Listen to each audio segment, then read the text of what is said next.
Hey everybody, welcome back to this edition of the Coronavirus Real Estate Report. As always, it's our mission to reduce panic through education and information. And today what we're going to talk about is the current subject of reopening our country. More specifically, what you should anticipate and what you should expect from that entire process. So here's the thing to remember. We have now been in quarantine most places for 30 days, 30 days a week.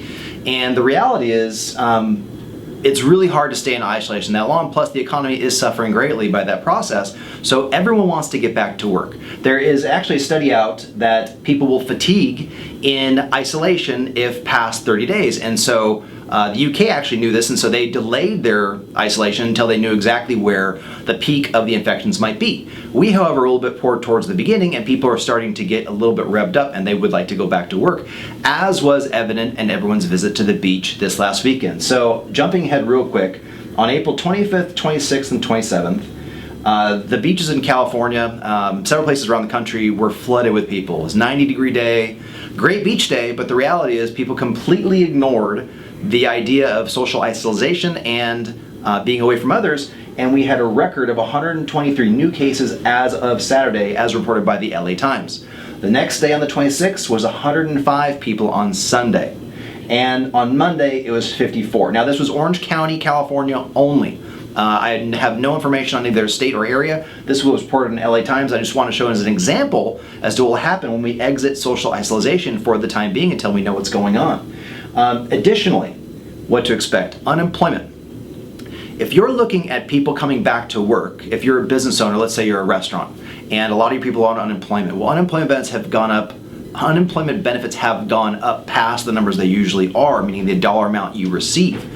Well, if I'm a young person, if I'm a kid, a college person, or somebody who's in a regular job that pays a very normal amount, the extra amount the unemployment agency is paying me might be as much or more than I was making in normal cases at my job, which is actually happening by some of the conversations I'm having. People are making more money staying at home. So why would they go back to work?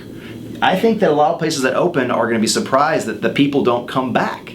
So you're going to have less people to draw from in the workforce. Now, it's not going to be everybody, but I think that it's going to actually affect some people. So again, beaches and recreation equals more possible coronavirus cases. If we're allowed to go back to work, there is a correlation to wanting to go outside then. If you're told, hey, it's permission, you can go back to work and here's how you do it, regardless of how those phases work or if they launch all at once, they're saying you have permission. Well, people are going to simply associate, I have permission to do everything. I can go to the beach if I'm by myself. I can go hiking. I can go do all these things that are activities, social or otherwise, because I have permission to do it. If that's the case, unless they keep with the current rules of distancing and protecting yourself, face mask and gloves, there's a high probability that the cases of coronavirus could spread, at least based upon all of our current information, from the information we have now. I can't speak of what happens next or what new stuff comes out. Momentum. Okay, so the economy is very much a living organism. Newton's law suggests that an object in motion will tend to stay in motion. An object at rest will tend to stay at rest. Well, we took a giant train that was moving very, very fast and it was very, very heavy and put the brakes on it real quick. Everyone had to instantly go home and everything stopped. It's not going to recover as quickly as it was moving right away. It's going to take some time. There's a lot of uncertainty going on. People don't know what's happening. They don't know what's coming next. They don't know if it's actually really safe to go to restaurants, to go to movies. They're told they can and businesses want to open, but businesses might find they want to open and it seems like a good idea, but the people don't necessarily want to go do that yet. So it's good they have the invitation to, but do they really feel safe? I think until the news really tells them, you're good to go, we've got a solid product that will cure this thing, they're not necessarily all going to feel very safe in going back to those situations. Social distancing, etc. Unemployment or uncertainty will continue. Working from home is a thing now. So what you're going to find is telecommuting, basically working from home, we've adapted to it. It's just the process now. So if you think about it, a lot of companies are spending a lot of money on leases for buildings and lots of infrastructure that they may not need. You might be able to cut a lot of costs by simply telling your entire workforce, we're closing the building, everybody works from home now, and here's how we're going to do it. So telecommuting, teleworking, and working from home, working remote, that is going to be a thing, absolutely. Food supply disrupted. So this is something that most people aren't watching. There's an article out, and again, all the stuff that we have here, we have links to the video of the articles in the email and on our resource page.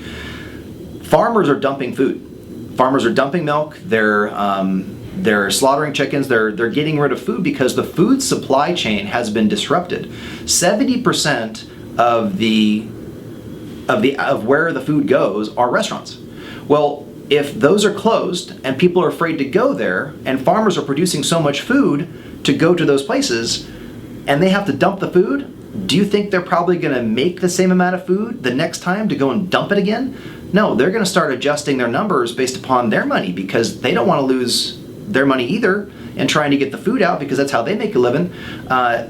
It's going to be something to monitor. I'm not saying that's going to be a giant problem, but there are dominoes that you have to watch and say, how is this going to affect those other things? Because we think it's just our household and I want to go back to work. But it's not that simple. The whole train stopped. You have to look at every piece and say, where does this have to go to get back to where it was or get back to normal so that I am safe?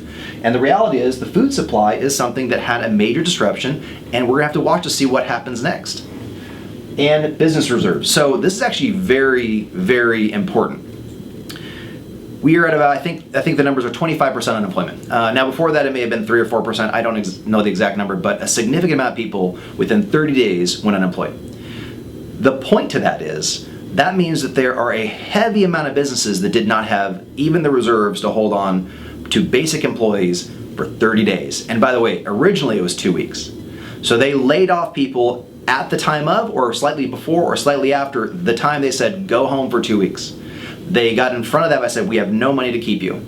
That should tell you something about the amount of debt that businesses are carrying and the amount of cash that they are deficient on. If that's the case, any more slowdown that happens, or not even getting back to momentum soon, or cutting all their costs and getting rid of their debt, you're gonna see a lot of businesses go bankrupt. So if you're a business owner, you should get to cash as quickly as you can, or as much as you possibly can, to reduce your debt and expenses, because it's gonna take us some time to get back to the direction of where we were. This momentum thing, it's not fast. And now I can't say exactly the way it's going to do it, but everyone still has uncertainty. Until we get that sense of certainty from the government, from the doctors, from the people who say, we've got it covered, here it is, people are not ultimately all going to feel safe going back to the way things were. They want to, but they aren't going to be safe. But there is going to be that part of the population that will do it anyway because they think it's no big deal, and that might cause the chain to start over again. It'll be a crazy 8. People think it's safe, then they go back to the beach, and then people get unhealthy and they start doing isolation again. So the point to all this is I just want to give you things to think about, because it's going to be great to go back to work, but you shouldn't expect it to be the way it was and just go right back into the same routine. You need to protect yourself financially and psychologically and with your health. Once again, I'm Brian Fox. It's always great to be with you and give you some information you can use. Once again, anything you guys need, anything at all, please send us an email back. We're happy to answer those questions next. We are now taking requests on what we talk about, so I will see you next time.